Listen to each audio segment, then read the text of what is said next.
This is the Genesis GV70, and look, I know I'm a little late to the party on this one, but they loaned me this car a few months ago and then I got COVID before I could review it. So Hyundai had to send a professional cleaner to my house in full hazmat gear to sanitize the car, and it was a total debacle. It looked like a murder scene. But anyway, I've got the GV70 back now and it's awesome.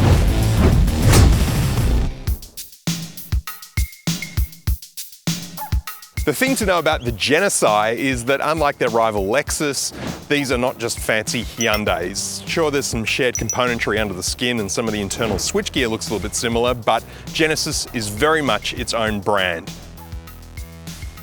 In this top spec, guys, this car's main rivals are the BMW X3 M40i and the Audi SQ5. But unlike those cars, especially the Audi, there is a lot of personality here. I mean, just look at the Genesis. It's screaming to be the center of attention. Now, although this is technically a compact SUV, in reality, it's a mid-sizer. I mean, look at this thing. It's huge. It is so wide, especially like these parallel headlights here. I think they look awesome with the indicator lights incorporated into those and the big, shiny, blingy grille here. And just look at the size of this bonnet. It's massive. Side on, and there is a touch of Mercedes GLC about the design, but we do get this really nice line here that runs from the bonnet the entire length of the car. I like the dark 21-inch alloys that are on this car, and they run on fairly thin Michelin rubber, but they in no way adversely affect the ride quality of this car. It is super smooth. The back of the GV70, I think, is one of its best angles, especially with these retro style light clusters here. They remind me of a 1960s Pontiac Firebird. It's a really cool look. The only problem with them is that the indicator lights are down low here, which you can't really clearly see in traffic. But down the bottom here also are two very big, mean looking exhausts that make an awesome noise. Underneath the powered boot lid, we get a 542 litre storage space, which you can increase by over 1,000 litres more with the rear seats down, and there is a space saver spare tyre under the floor.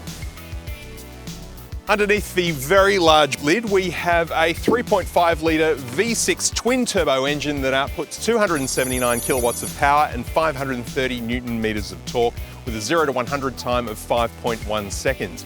It drives its power to all four wheels via an 8-speed automatic transmission, and average fuel economy comes in at around about 11.3 litres per 100 kilometres, which is just okay. This car has a matte paint finish, which looks really, really good, but I've only had the car for 2 days, and already it is showing up every last little speck of dirt and mud that it has come across. And I just don't think you'd see it as clearly if this car had a gloss paint finish. The interior of the GV70 is properly luxurious. It's really nice with leather and stitching throughout, lots of soft touch materials, and the metal surfaces feel really solid and well made. And look, the colour and design might not be to everyone's taste, but at least it looks a bit different to its competitors. There's also some really nice interior lighting details on these internal panels as well. At 14 inches, the center console screen would have to be the largest one that I've seen that isn't like a full-size tablet. It is really, really wide, and it makes the most of its real estate by allowing you to run multiple apps at once. So you could, for example, have the maps on the right-hand side of the screen permanently while you're listening to a podcast and have them both on. In fact, you could even have the maps from your phone running at the same time as the Genesis maps, and then decide whose advice you want to follow, Siri or Genesis. There is so much customization available in this system. There is just menu after menu of options where you can fine-tune just about every single setting of the car. There are camera views from the cameras that are dotted around the car, giving you a virtual view of the side and top-down views of the car, which can really help you out when you're parking, and they look really, really good. And the sound system, which is a Lexicon by Harman, has 16 speakers and sounds really, really good too. We've got climate controls that use haptic touch on the screen just underneath that, which work really easily. There's a couple of knobs there to adjust the temperature, but if you need to do anything more than that, you'll really need to take your eyes off the road because you won't be able to work out what you're doing with no physical buttons. But we do have a row of shortcut buttons underneath that for the center console screen. Down here in the lower console, which is all covered in this very nice leather, we've got a compartment for wireless phone charging, a couple of USBs in there as well, which you're going to need if you want to use Apple CarPlay or Android Auto.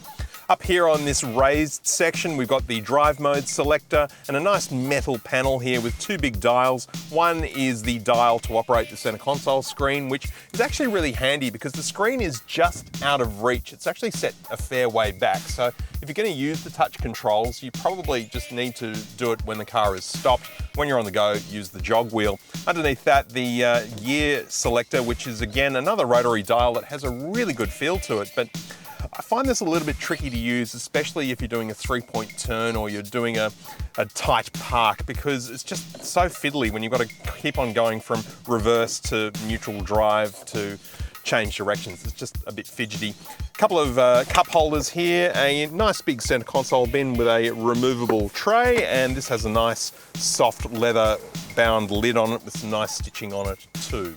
Head-up display in front of the driver, which doesn't work so well with polarized sunglasses, but it does show your speed, which is helpful when you don't have them on. And then we've got the digital instrument cluster underneath that, and I think this is actually one of the better looking ones around at the moment.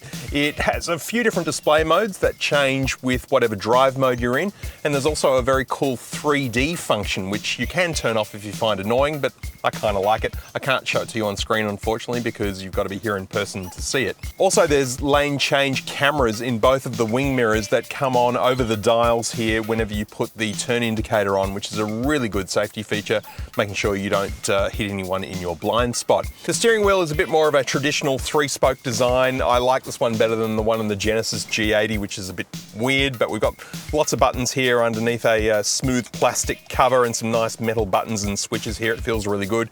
Red leather stitching all around the outside here and on the inside, and it just has a really good feel to it. The seats are Napa leather, they are heated and ventilated, and there's 16 ways of electric adjustment, and they are really, really comfortable. And in fact, we've got Napa leather all through the cabin with this nice red stitching. It really is a very nice premium place to be. The seating position is really good. I feel nice and low down, but I've got great visibility right to the front edge of the massive bonnet in front of me. The back seat of the GV70 is actually a little tighter than I thought it would be, at least for me anyway. I'm 190 centimeters tall, and look, I'm not behind my own driver's seating position, but I am behind the passenger seat, and it's in the same spot. And my knees are kind of hard up against the seat in front of me. Plenty of toe room though, but there is a button here on the side of the passenger seat, which means that whoever's sitting there can actually move this seat forward, which would irritate the hell out of a front seat passenger, but it's good to be able to do when you're in the back. But having done that, it's very comfortable now. There's plenty of headroom. We've got more of this lovely soft Napa leather. The back seat passengers also get another zone of climate control. There's 2 USBs, and both of the outboard seats here are heated as well, plus more of those cool interior lighting details here on the door. And we've got an armrest with 2 cup holders. So if you're going to be chauffeured around in the back of the GV70, I think you'd be pretty happy. The suspension on the GV70 is beautifully tuned. I mean, it is really smooth and it is adaptive, so it does change depending on the drive mode, but it just eats up every single bump on these less than perfect roads I'm driving around on just at the moment here in an industrial area. But it still does feel quite dynamic going around this corner here. I don't need to slow down all that much, and there's not a lot of body roll. We're staying pretty flat. This is good. But I tell you what, it is dead quiet in here. I mean, this cabin not only looks and feels fantastic, but it does an amazing job keeping the sound out from the outside world. I mean, it almost is electric car quiet in here. But that's not to say that there isn't any engine noise. When you put your foot down, the V6 engine actually does make quite a satisfying note, but it is somewhat augmented through the sound system here in this car. So there is a degree of artificiality about it, but it's not obtrusive.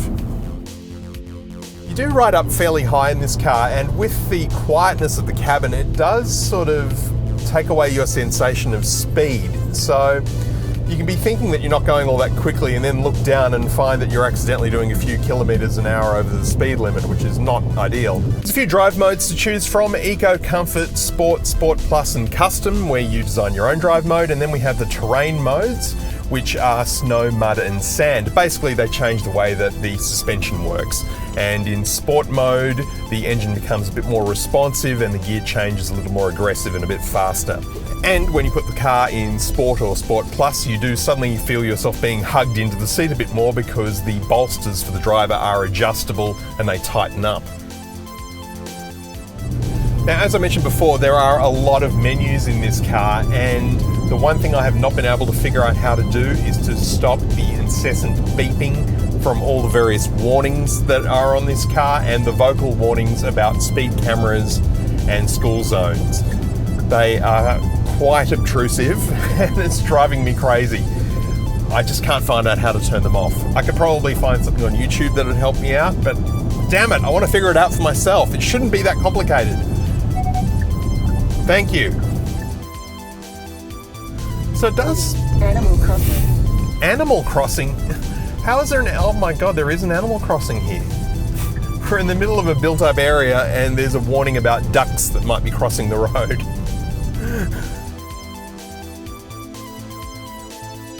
0 to 100 in the Genesis GV70 3.5 litre turbo is 5.1 seconds, which looks and feels a bit like this.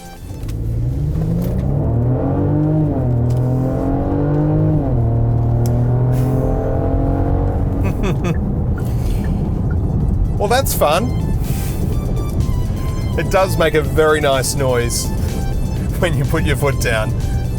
It's not quite that same V8 level of growl or bass, but it's a good noise. The other thing that I really like about this car too that separates it from some of its European rivals is the amount of attention it gets. Now, there's a guy sitting next to me here at the traffic lights who's giving this car a lot of side eye right now. And I don't know if he'd be doing that if I was in a BMW or an Audi, just because there's so many of them around. But you just don't see that many of the Genesis on the road. And they do attract a bit of attention. What's he driving? Oh, he's in a BMW. That's why he's noticing.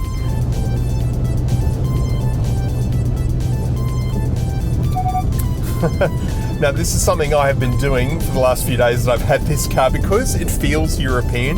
Instinctively, my brain thinks that the indicators will be on the left-hand side as they are in a BMW, Audi or Mercedes-Benz. But this is a Korean car and they're on the right-hand side, like sort of 90% of the cars on the road. I keep putting the windscreen wipers on. It's driving me insane. As I said at the top, the Audi SQ5 and the BMW X3 M40i are fine automobiles, but they cost $20,000 to $30,000 more than this top spec Genesis GV70. And look at the Genesis, it just stands out from the crowd in every way possible. So if you're in the market for a luxury mid-size SUV, do yourself a favour, put one of these on your test drive list. You won't be disappointed.